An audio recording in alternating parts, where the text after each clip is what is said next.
Mangalagiri TDP కార్యాలయంలో మాజీ ముఖ్యమంత్రి చంద్రబాబు నాయుడు మాట్లాడుతున్నారు. లైవ్ ద్వారా చూద్దాం. అంతేకాకుండా మీ భవిష్యత్తుకు దారి చూపించేది ప్రభుత్వం.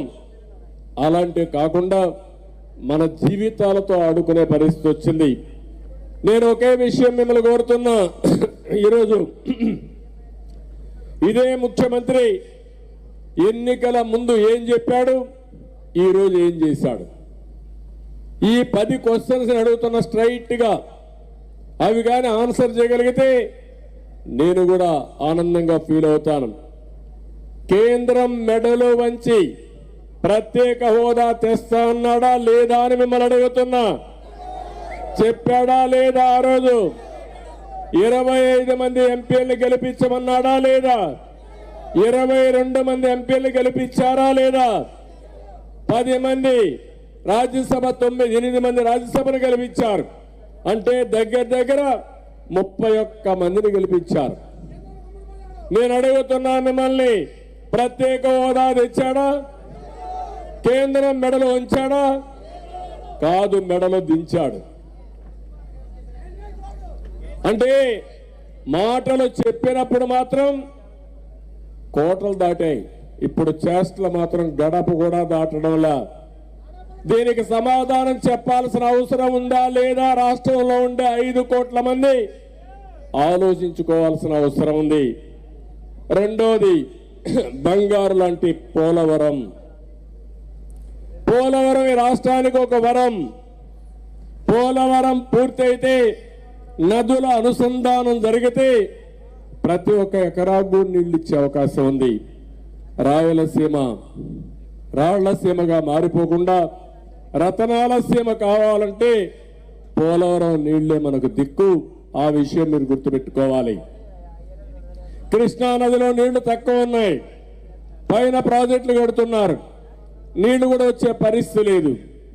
ఆ సందర్భంలో పోలవరంలో మనకు మిగులు జలాలు ఉన్నాయి. ఆ జలాలు ఉపయోగించుకుంటే రాష్ట్రం బాగుపడే పరిస్థితి వస్తుంది. ఇంకో పక్కన మీరు ఒక విషయం గుర్తుపెట్టుకుంటే, నేను 72% పోలవరం పనులు పూర్తి చేశాను.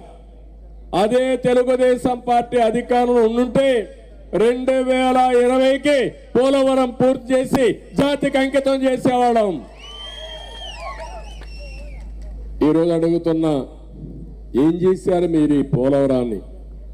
సిగ్గు ఎగ్గు లేకుండా ఈరోజు కూడా మంత్రి మాట్లాడుతున్నాడు. ఆ పోలవరం తెలుగుదేశం పార్టీ హయాంలోనే దెబ్బతినిందని మాట్లాడే పరిస్థితికి వచ్చారు. రాష్ట్రంలో ఉండే ప్రజానీకం మీరు ఆలోచించాలి. ఎదురు దాడి చేసినంత మాత్రాన దొంగ కాకుండా మానలేడు. ఆ విషయం మీరు గుర్తుపెట్టుకోవాలి. ఎప్పుడైనా సరే 2019 తెలుగుదేశం పార్టీ ఉన్నంత వరకు పోలవరాన్ని పరిగెత్తించాం. సోమవారం పోలవరంగా మార్చుకుని సమీక్షలు చేసి, నేను ఎప్పటికప్పుడు నెలకొక్కసారి ప్రాజెక్టు విజిట్ చేసి ఆ ప్రాజెక్టు పూర్తి చేసి జాతికి అంకితం చేయాలనుకుంటే, కేంద్రం డబ్బులు ఇచ్చే ప్రాజెక్ట్ని నిలువున స్వార్థం కోసం కాంట్రాక్టర్ మార్చి, ఆ తర్వాత మీరు చూస్తే నిలువున గోదావరిలో కలిపేసే పరిస్థితికి వచ్చాడు. ఎవరైనా సరే ఇంగిత జ్ఞానం ఉండేవారు ప్రాజెక్టు కట్టే సమయంలో వరద ఉధృతంగా వస్తుంది.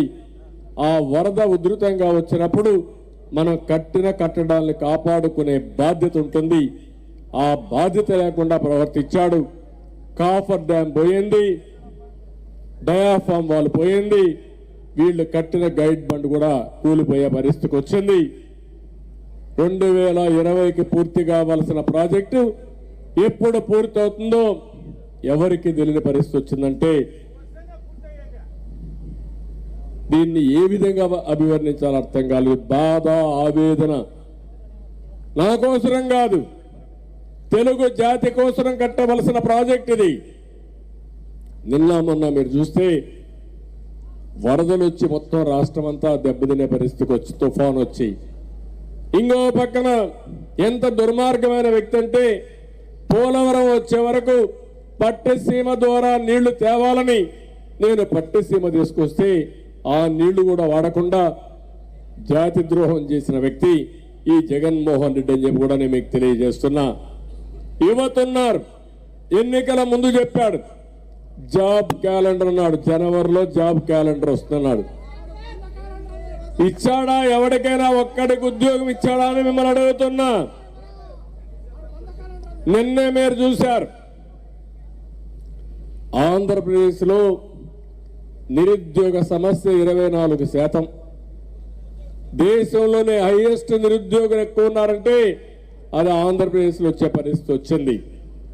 అదే తెలుగుదేశం పార్టీ హయాంలో 14 సంవత్సరాల్లో 11 డిఎస్సీలు పెట్టి 1,50,000 మంది టీచర్లు నియమించిన ఘనత తెలుగుదేశం పార్టీకి దక్కింది. సమైక్య ఆంధ్రప్రదేశ్లో కానీ అదే వారికి విడిపోయిన తర్వాత రాష్ట్రంలో కానీ ఒక్క టీచర్కి ఉద్యోగం ఇచ్చావని అడుగుతున్నా. డిఎస్సీ పెట్టారా తమ్ముళ్ళు? ఎక్కడన్నా చూసారా మీరు? మీ పిల్లలకు ఉద్యోగాలు వచ్చాయని మిమ్మల్ని అడుగుతున్నా. ఈరోజు అంటారు ఎక్కడికక్కడ విద్యా ప్రమాణాలు పెరిగిపోయినాయంట.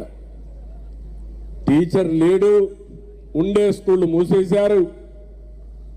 ఎక్కడికక్కడ మీరు చూస్తే అన్ని నోరు తెరిస్తే అబద్ధాలు చెప్పి ఎక్కడికక్కడ మోసం చేసే పరిస్థితికి వచ్చారు. యువత జీవితాలు నాశనం చేసే పరిస్థితికి వచ్చారు. ఉద్యోగాలు ఇవ్వలేరు కానీ గంజాయి మాత్రం ఇస్తున్నాడు.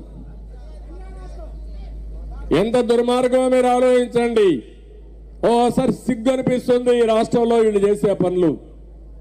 మొన్న ఒక వ్యక్తి యూత్లో ఉండే యువకుడు గంజాయి తాగి ఏం చేయాలో తెలియకుండా 70 సంవత్సరాల మహిళని రేప్ చేశాడంటే ఏమనాలి వీళ్ళని?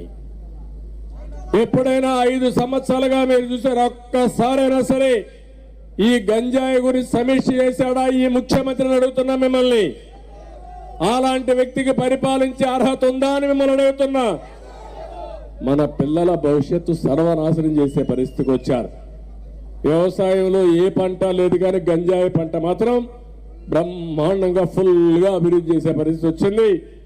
మనకు తెలియకుండా మన ఊర్లో కూడా గంజాయి అమ్ముతున్నారు.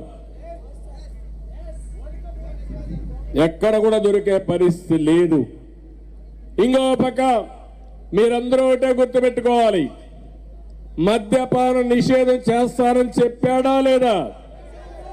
మద్యపాన నిషేధం చేసిన తర్వాతనే ఓటు అడుగుతానని చెప్పాడా లేదా? మద్యపాన నిషేధం చేయకపోతే మీ ఓటు అడగని చెప్పిన మాట వాస్తవనా కాదా? ఇప్పుడు ఎట్లా వస్తాడు మీ దగ్గరికి? అడగాలి కదా మనం. ఇప్పుడేం చేశాడు? నాసిరకం మద్యం విపరీతంగా దోచుకుంటున్నాడు. పేదవాళ్ళ ఆరోగ్యంతో ఆడుకుంటున్నాడు. పేదవాళ్ళ జీవితాల్లో సర్వనాశనం చేసే పరిస్థితి వచ్చాడు.